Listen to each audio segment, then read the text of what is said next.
नमस्कार साथियों, स्वागत है आपका अपने YouTube चैनल पर। तो आज हम बात करेंगे सभ्यताओं में अगले क्रम में जो आने वाली सभ्यता है उसके बारे में। इससे पहले हम बात कर लेते हैं कि अपने इससे पहले 4 सभ्यताएं देख ली है। पहली कालीबंगा, दूसरी आहड़, तीसरी बेराट और चौथी गणेशवार। अगर आपने उन क्लासेस को नहीं देखा हो तो आप पहले उनको देख लीजिए। अपने YouTube चैनल पर जाकर आप प्लेलिस्ट देखेंगे तो प्लेलिस्ट में तीनों क्लासेस जो है वो डली हुई है, तो पहले आप उनको देख लें। उसके बाद अगर आप इस सभ्यता को देखेंगे या फिर इस क्लास को देखेंगे तो आपको फायदा ही होगा। ठीक है, तो आज सभ्यताओं को अपन लगभग पूर्ण करने की कोशिश करेंगे और करते हैं क्लास को शुरू। तो बात करते हैं बालातल। सबसे पहले बात करते हैं कि बालातल किस जगह पर है, यानी ये स्थान देखते हैं कि बालातल है कहाँ। तो बालातल जो है ये है वल्लभ नगर उदयपुर में। कहाँ है? वल्लभ नगर उदयपुर में। इसके बाद बात करें इसकी खोजकर्ता की, तो इसकी खोज 1979 में हुई और ये की डॉक्टर वीरेंद्र नाथ मिश्र ने। किसने की इसकी खोज? 1979 में डॉक्टर वीरेंद्र नाथ मिश्र ने। अब बात करें इसके उत्खननकर्ता की, तो इसकी जो उत्खनन हुआ ये 1993 में हुआ और इसके उत्खनन करने वाले जो थे वो थे, एक तो थे वीएन मिश्र यानी कि वीरेंद्र नाथ मिश्र। दूसरे जो थे वो थे देवी कोठारी।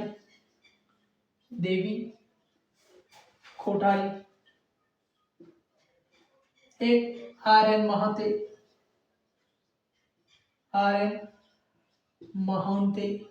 और एक ललित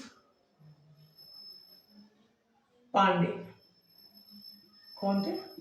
ललित पांडे। इतने लोगों ने मिलकर 1993 में इसका उत्खनन किया। किसका किया? बालाथल सभ्यता का।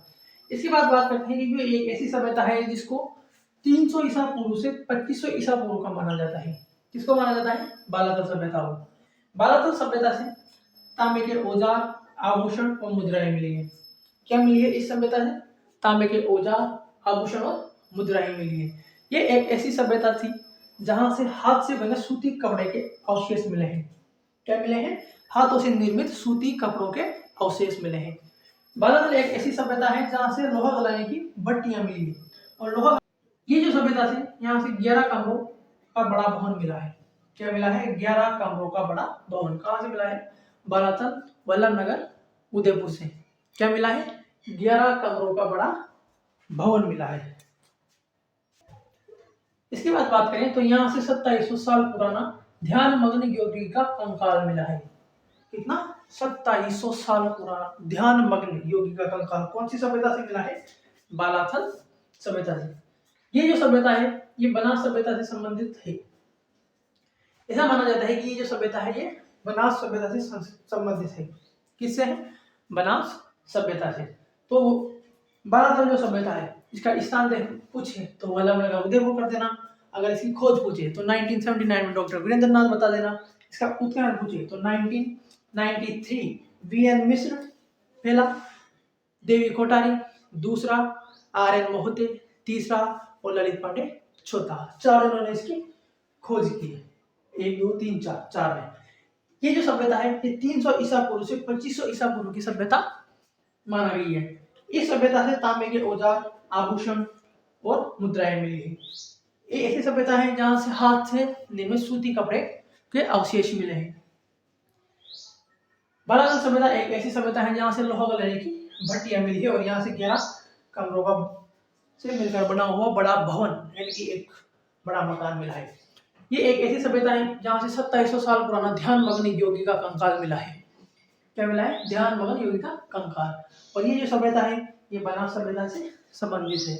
तो बालाथल सभ्यता आपकी हो गई है कंप्लीट। तो आप ले लीजिए इसका फटाफट स्क्रीनशॉट। इसकी बात शुरू करते हैं अपने इसकी आगे की सभ्यता पर।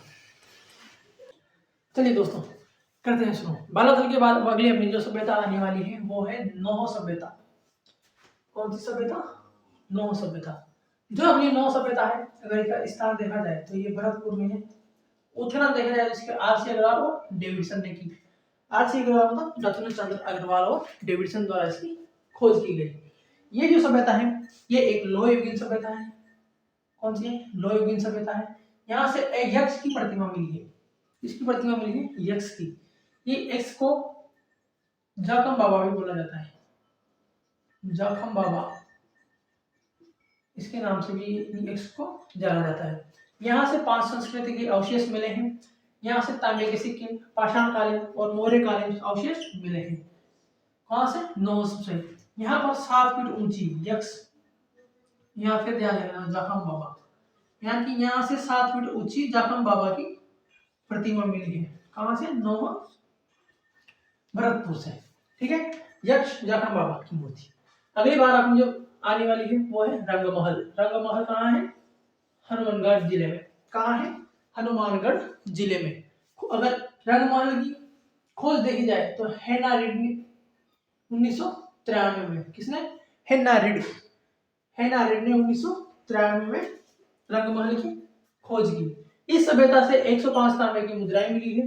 ये एक ऐसी सभ्यता है जहां से कुषाण कालीन और गुप्त कालीन के अवशेष मिले हैं और यहाँ से गांधार शैली के मर्ण मूर्तियां मिली है। मर्ण मूर्तियां मतलब मिट्टी की मूर्तियां, मर्ण मूर्तियां मतलब मिट्टी की मूर्तियां। पहले मृदभांड भी आए थे। मृदभांड का मतलब होता है मिट्टी के बर्तन। ये जो शब्द है इनको थोड़ा ध्यान से देखना। वहां मृदभांड थे, यहाँ पे मर्ण मूर्तियां हैं। मृदभांड का मतलब मिट्टी के बर्तन और मर्ण मूर्तियां मतलब मिट्टी की मूर्तियां मिली है। कहां से मिली है? रंगमहल हनुमानगढ़ से। तो देख लेते हैं फटाफट इसका रिवीजन। नौ सभ्यता कहाँ है? अपनी भरतपुर में। डेविडसन ने। लोहयुगीन सभ्यता स्थल है, यहाँ से यक्ष की प्रतिमा मिली है। यक्ष को जाखम बाबा के नाम से भी जाना जाता है। यहाँ से 5 संस्कृतियां के अवशेष मिले हैं। नौ सभ्यता से तांबे के सिक्के मिले, पाषाण कालीन व मौर्यकालीन अवशेष मिले हैं।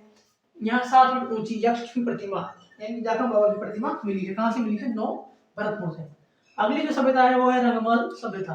रंगमहल सभ्यता कहाँ है? हनुमानगढ़ में। खोज किसने की? हेना रेड्डी के द्वारा 1993 में। 105 तांबे की मुद्राएं मिली है रंगमहल से। ये कुषाण कालीन और गुप्त कालीन के अवशेष मिले हैं। ये एक ऐसी सभ्यता है जहां से गांधार शैली का मर्ण मूर्तियां मिली है। क्या मिली है? मर्ण मूर्तियां मतलब मिट्टी की मूर्तियां। मृदभांड मतलब मिट्टी के बर्तन। ठीक है दोस्तों, आप लीजिए इसका क्विक स्क्रीनशॉट। इसके बाद देखते हैं अपना अगली सभ्यता। ठीक है दोस्तों, अब आगे देखते हैं जोधपुरा सभ्यता। जोधपुरा, इसके नाम में मत जाना। जोधपुरा जो सभ्यता है ये जोधपुर में नहीं है। आप इसको देखोगे तो अच्छे जो स्थान है वो कोटपुतली बहरौड़ी, और ये कहाँ पे है? जयपुर में। कहाँ पे है? जयपुर में। अगर आप जोधपुरा सभ्यता देख के डायरेक्ट जोधपुर पे 1 2 3 करके टिक करके आगे तो आपका हो जाएगा गलत। थोड़ा ध्यान रखना है। जोधपुरा जो अपनी सभ्यता है ये कहाँ है? कोटपुतली बहरौड़ जयपुर में। ये जो सभ्यता है ये साबी नदी के किनारे है। कहाँ है? साबी नदी के किनारे। इस सभ्यता से लोहे की भट्टियां और शुंग कुषाण कालीन के अवशेष मिले हैं। क्या मिले हैं? लोहे की भट्टियां, शुंग कुषाण के अवशेष मिले हैं। जोधपुरा सभ्यता में यही 3-4 पॉइंट इंपॉर्टेंट थे जो मैं बता दिए। जोधपुरा जो है कोटपुतली बहरौड़ जयपुर में है। ये साबी नदी के किनारे स्थित है। इस सभ्यता से लोहे की भट्टियां और शुंग कुषाण के अवशेष मिले हैं। इसके बाद अगली सभ्यता देखते हैं सुनारी सभ्यता। सुनारी सभ्यता कहाँ है? अपनी नीम का थाना सीकर में। कहाँ है? नीम का थाना सीकर में। ये जो सभ्यता है ये लोहयुगीन सभ्यता के अवशेष प्राप्त हुए हैं। सुनारी सभ्यता से लोहयुगीन सभ्यता के अवशेष प्राप्त हुए हैं। ये एक ऐसी सभ्यता है जहां से लोहा प्राप्त करने की प्राचीन भट्टियां मिली है। क्या मिली है? लोहा प्राप्त करने की प्राचीनतम भट्टियां। इस सभ्यता से चावल प्राप्त करने की वजह से यहाँ से कृषि और अखरोट के साक्ष्य प्राप्त हुए हैं। यानी कि जो सुनारी सभ्यता थी यहाँ से कृषि और आखेट का मतलब होता है शिकार। यहाँ पे देख लीजिए, आखेट को बोलते हैं शिकार। इसे ध्यान रख लेना, ये इसका है। ठीक है, आखेट, इसके साक्ष्य मिले हैं। यानी कि चावल की वजह से यहाँ से कृषि के और आखेट यानी कि शिकार, यानी कि सुनारी जो सभ्यता से यहाँ से कृषि और शिकार के साक्ष्य मिले हैं। कौन सी सभ्यता से? सुनारी सभ्यता से। कहाँ है सुनारी सभ्यता? नीम का थाना सीकर में। अगली अपनी जो सभ्यता है वो है सोनती सभ्यता। कौन सी सभ्यता? सोनती सभ्यता। इसका स्थान देखा जाए तो वो है बीकानेर। कहाँ है सोनती सभ्यता? बीकानेर में। इस सभ्यता को कालीबंगा प्रथम के नाम से जाना जाता है। क्यों जाना जाता है कालीबंगा प्रथम के नाम से? जाना साहब, कालीबंगा प्रथम के नाम से इसलिए जाना जाता है क्योंकि यहाँ का नेतृत्व अमलानंद घोष के हुआ था। यानी कि यहाँ पर जो खुदाई हुई इसलिए जाना जाता है क्योंकि यहाँ की जो खुदाई है ये अमलानंद घोष के नेतृत्व में हुई है। कैसे हुई है?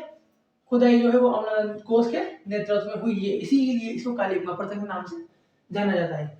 यह सभ्यता कालीबंगा के समान साक्ष्य रखती है। यहाँ से प्राक हड़प्पा इसकी स्तर के साक्ष्य मिलते हैं। क्या मिलते हैं? प्राक हड़प्पा स्तर के साक्ष्य मिलते हैं। यानी कि सोनती सभ्यता बीकानेर में है। इस सभ्यता को कालीबंगा प्रथम के नाम से जाना जाता है। ये इसकी खुदाई अमलानंद घोष के नेतृत्व में हुई और ये एक प्राक हड़प्पा सभ्यता है। अगर यहाँ से क्वेश्चन बनने की संभावना है तो यहाँ से है इंपोर्टेंट। यहाँ से क्वेश्चन आएगा कि कालीबंगा प्रथम के नाम से कौन सी सभ्यता जाना जाता है और ये किस जगह पे है। तो स्थान आप बीकानेर देख लेना और इसका देखा जाए कि इसको कालीबंगा प्रथम को क्यों ज्यादा सोनती नदी को, सोनती सभ्यता को। ठीक है, इसके बाद अपन बात करते हैं बागोर सभ्यता की। कहाँ है बागोर सभ्यता? साहब भीलवाड़ा में। कहाँ है? भीलवाड़ा में। कहाँ है बागोर सभ्यता? भीलवाड़ा में। यह कोटारी नदी के किनारे स्थित है। कहाँ है? कोटारी नदी के किनारे स्थित है। इसका अगर उत्खनन देखा जाए तो बीएन मिश्र ने किया। यह एक पशुपालन की प्राचीनतम साक्ष्य मिले हैं। यहाँ से पशुपालन के प्राचीनतम साक्ष्य मिले हैं। यह जो सभ्यता है यह महासत्यों के टीले के नाम से जानी जाती है। कौन सी सभ्यता? बागोर सभ्यता। और ये यहाँ पे ये है इंपोर्टेंट कि महासतियों के टीले के नाम से जाने कौन सी सभ्यता को जाना जाता है? तो वो है बागोर सभ्यता। ठीक है, तो देख लेते हैं इसका फटाफट रिवीजन। तो जोधपुरा सभ्यता कहाँ है? स्थान पर्वती बौरव जयपुर में। ये सावी नदी के किनारे स्थित है। यह एक लोहे की भट्टियां व भूंग उषाणकालीन अवशेष मिले हैं। जोधपुरा खत्म। अगली आती है सुनारी सभ्यता। सुनारी सभ्यता स्थान निम्नता सीकर। यह एक लोहे की सभ्यता है क्योंकि यहाँ से लोहे के अवशेष मिले हैं। लोह प्राचीन भट्टियां मिली है। यहाँ से चावल मिलने के कारण यहाँ से कृषि के और आखेट यानी शिकार की साक्ष्य यहाँ से मिले हैं। अगली सभ्यता है अपनी शांति सभ्यता। कौन सी? सोती सभ्यता। अगली है अपनी सोनती सभ्यता। यह बीकानेर, इसका स्थान बीकानेर है। यह कालीबंगा प्रथम के नाम से जाना जाता है। क्यों जाना जाता है? क्योंकि इसका खुदाई भी अमलानंद घोष के नेतृत्व में हुई है और कालीबंगा की खोज अमलानंद घोष ने की थी। ठीक है, यह एक प्राक हड़प्पाकालीन सभ्यता है। अगली जो सभ्यता अपनी आई है वो है बागोर सभ्यता। बागोर सभ्यता भीलवाड़ा में है, कोठारी नदी के किनारे है। यूएनएस ने इसका उत्खनन किया। यहाँ से पशुपालन के साक्ष्य मिले हैं। इसे महासती टीले के नाम से जाना जाता है। ठीक है दोस्तों, तो अब लीजिए इसका फटाफट स्क्रीनशॉट। इसके बाद लेते हैं अपन बाकी बची हुई सभ्यताओं। चलिए दोस्तों, इसके बाद देखते हैं अपन अगली जो सभ्यता वो है रेण सभ्यता। ये रेण सभ्यता कहाँ है? अपनी टोंक जिले में। कहाँ है? टोंक जिले में। इसे प्राचीन भारत का टाटा नगर कहा जाता है। क्यों कहा जाता है प्राचीन भारत का टाटा नगर? क्योंकि यहाँ से 3075 चांदी की पंचमार्क सिक्के मिले थे। क्या मिले थे? 3075 चांदी के पंचमार्क सिक्के मिले थे। इसलिए इस सभ्यता को भारत का प्राचीन भारत का टाटा नगर कहा जाता है। यहाँ से मालवा जनपद की जानकारी मिलती है। क्या मिलती है? मालवा जनपद की जानकारी कहाँ से मिलती है? रेण सभ्यता से, कि यहाँ पर मालवा जनपद रहा करते थे, उनके बारे में। ठीक है, इसके बाद बात करते हैं नगर सभ्यता। नगर सभ्यता तो है अपनी उनियारा टोक में, जबकि अपनी जो नगरीय सभ्यता है ये है चित्तौड़गढ़ में। ये दोनों ध्यान देने लायक है, इसीलिए मैंने पास ही ली है। नगर सभ्यता उनियारा टोक में है जबकि नगरीय सभ्यता चित्तौड़गढ़ में। यहाँ पर भी मालवा जनपद के साक्ष्य मिले हैं और यहाँ पे गुप्तकालीन के भी साक्ष्य मिले हैं। मालवा जनपद के और गुप्तकालीन दोनों के साक्ष्य मिले हैं नगर से। ये कहाँ है? उनियारा टोक में। नगरीय सभ्यता ये चित्तौड़गढ़ में है। प्राचीन नाम इसका देखा जाए तो मध्यमिका है। खोज इसकी 1904 में डॉक्टर भंडारकर द्वारा। 1904 में डॉक्टर भंडारकर द्वारा। यहाँ से सीवी जनपद की जानकारी मिलती है। कहाँ से? नगरीय सभ्यता से तो सीवी जनपद की जानकारी मिलती है, लेकिन नगर सभ्यता से मालव जनपद और गुप्तकालीन साक्ष्य मिलते हैं। इसके बाद अगली सभ्यता है वो है कुदुम्बरा कोटा। यहाँ से 12वीं शताब्दी के प्राचीनतम शिव मंदिर के मिला है। क्या मिला है? 12वीं शताब्दी का प्राचीनतम शिव मंदिर मिला है। अगली सभ्यता है चंद्रावती बारा, अन्नपूर्णा नगरी। इस यहाँ से ये जो सभ्यता है ये चंद्रभागा नदी के किनारे है। इस सभ्यता से 11वीं से 12वीं शताब्दी के अनेक मंदिरों के दोस्त यानी कि इसको तोड़ने के अवशेष मिले हैं। ये चंद्रावती बारा में जो है ये चंद्रभागा नदी के किनारे स्थित है और इस सभ्यता स्थल से 11वीं से लेकर 12वीं शताब्दी के मंदिर, जितने भी मंदिर टूटे गए ना, उसके सारे अवशेष कहाँ पे मिले हैं? चंद्रभागा नदी क्या है, चंद्रावती नदी पर। तो ये हो गई अपने पूर्ण सभ्यताएं। इसके बाद में इसकी एक स्लाइड और लेने वाला हूँ अगली, जिसपे पूरी सभ्यता है, ये कौन सी नदी के किनारे स्थित है और ये कहाँ कहाँ पर है वो लेने वाला हूँ। तो आप कल ले लीजिए इसका फटाफट स्क्रीनशॉट। उसके बाद चलते हैं अपन उस स्लाइड पर। चलिए दोस्तों शुरू करते हैं। कालीगंगा हनुमानगढ़ में है, गंगा नदी के किनारे। आयड़ सभ्यता उदयपुर में है, आयड़ वाला गणेश नदी के किनारे। गणेश जो सभ्यता है नीम का थाना है, कामचीन नदी के किनारे। बेरार जो है कोटपुतली बरौड़ में है, बाणगंगा नदी के किनारे। जोधपुरावली जो है वो कोटपुतली बरौड़ में है, सावी नदी के किनारे। तिलवाड़ा जो भी है वो बालोतरा में है, लूनी नदी के किनारे। बाबर अपनी भीलवाड़ा में है, कोठारी नदी के किनारे। रेण अपनी टोंक में है, ढील नदी के किनारे। गिरुड़ अपनी राजसमंद में है, बनास नदी के किनारे। सोनारी जो सभ्यता है नीम का थाना में है, कांदली नदी के किनारे। इसके बाद सभ्यता और उसके स्थान देख लेते हैं। नौ सभ्यता भरतपुर में है, सोती सभ्यता बीकानेर में है, ओजियाना सभ्यता ब्यावर में है, गढ़दड़ा सभ्यता बूंदी में है, कुरड़ा सभ्यता डिडौना में है, बालादल सभ्यता उदयपुर में है, नीलियासर सभ्यता सांबर जयपुर में है, नगर टोंक में, नगरी चित्तौड़गढ़ में, ईशबवाल उदयपुर में, रंगमहल हनुमानगढ़ में और मला भरतपुर में। इस प्रकार से आपकी हो जाती है आज सभ्यताओं की क्लास पूरी। तो दोस्तों अपने सारी सभ्यताओं को एक क्रम में, ये जो सभ्यताएं हैं ये इसके स्थान है, ये इसकी नदियां हैं, इधर सभ्यता है और ये इनके स्थान है। एक ही स्लाइड में पूरी सभ्यताओं को आपके सामने ला के रख दिया है। बाकी जो पुरानी क्लासेस है उसमें आपको बिल्कुल डिटेल में बताया है। और जो सभ्यताओं से कम क्वेश्चन बनते हैं वो थोड़ा शॉर्ट में तो क्या जो सिर्फ बनते हुए क्वेश्चन थे वो यही थे जो आपको स्लाइड में प्रोवाइड करवा दिए गए हैं। तो आप अगर राजस्थान की सभ्यताओं में अगर आप इन 4 क्लासों को, पहली क्लास कालीगंगा, दूसरी आठ, तीसरी बेराट, चौथी गणेश्वर, वो दोनों हो गए, वही आज की जो क्लास है इस क्लास को आप अगर अच्छे से याद कर लेते हो तो सभ्यताओं से आपका कोई भी क्वेश्चन या राजस्थान का कोई सा भी एग्जाम ले लेना आप, उसका लेवल इससे बाहर नहीं जाने वाला। ये मैं आपसे 90% गारंटी के साथ बोल सकता हूँ। बाकी 10% तो डिटेल भी छोड़ देता है, जैसा कि मैंने पहले बता दिया है। तो आप इन सभ्यताओं को अच्छे से याद कर लेना। इसके बाद अब अगली क्लासेस जो है वो अब आपने होने वाली है प्रतिहारों की, गुजर प्रतिहारों की और आगे जो भी है उन सब की मैं बता दूंगा जब क्लास अगली क्लास आएगी उसमें। तो आप कर लीजिए इसको नोट डाउन। इनको आप एक बार ऐसे याद करना, जैसे कि इधर हाथ रख लेना, इधर बोलना कालीगंगा हनुमानगढ़, फिर आहड़ उदयपुर गणेश्वर नीम का थाना सीकर, ऐसे लाइन से बोलना। फिर ये जब ये याद हो जाए तो फिर इधर हाथ रख के इसको बोलना, इनको बोलना, ऐसे करना। तो ऐसे अगर आप छुपा छुपा के याद करोगे तो आपको जल्दी याद हो जाएगी। ठीक है। अगर आप दोस्तों अब आप बताइए आपको वीडियो कैसी लगी। अगर वीडियो आपको अच्छी लगी हो तो अपने दोस्तों तक शेयर कर देना। लाइक कमेंट तो करना बिल्कुल मत भूलना, क्योंकि इससे मेरा हौसला बढ़ता है और मैं आपको क्लास देने के लिए प्रेरित होता हूँ। ठीक है दोस्तों, तो अब मिलते हैं अपन नेक्स्ट वीडियो में। आप ले लीजिए इसका स्क्रीनशॉट। तो मिलते हैं अब अपन नेक्स्ट वीडियो में। तब तक के लिए राम राम, जय हिंद साथियों।